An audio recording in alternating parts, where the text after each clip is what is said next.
Alang sa mayong balita sa Cebu, atong paminawon si Hershey Zaspa. Ang lungsod sa Alegria sa Subo niduso sa ilang organic farm school alang sa farm tourism niini ug sa mga health and wellness enthusiast.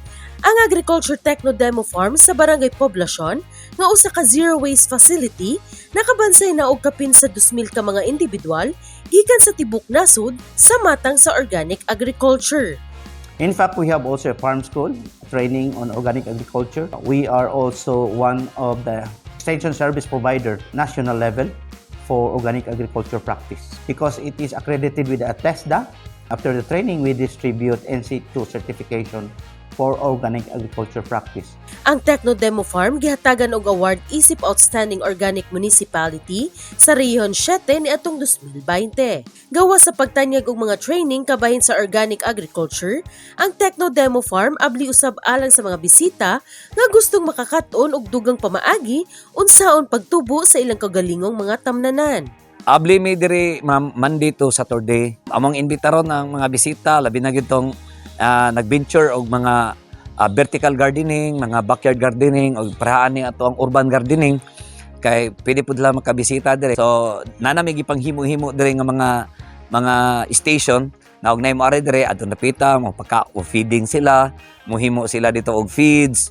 Unya mo feed sila mga manok, manang kompleto mi dire nay manok, pabo, may baboy, kanding, Sa Techno-Demo Farm, mahimo usab nga mapalit sa mga bisita ang mga health and wellness products sama sa turmeric ug moringa powder. Ang agrikultura, alang sa seguridad sa pagkaon, mao'y nag-unang prioridad ni Presidente Ferdinand R. Marcos Jr. ug kini usab ang agenda ni Alegria Mayor Galberto Magallon. So this is unique to us because I think we are the only municipality that is really advocating organic agriculture practice. Giimbitar usab ni Mayor Magallon ang mga interesado nga makaton pa bahin sa organic agriculture nga magpa-enroll sa ilang organic farm school.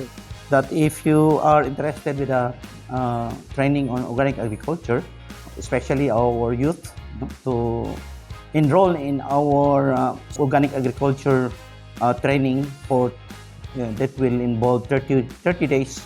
We have already trained many. I think estimated to be more than 2,000 already trained in our farm school and the different parts of the country.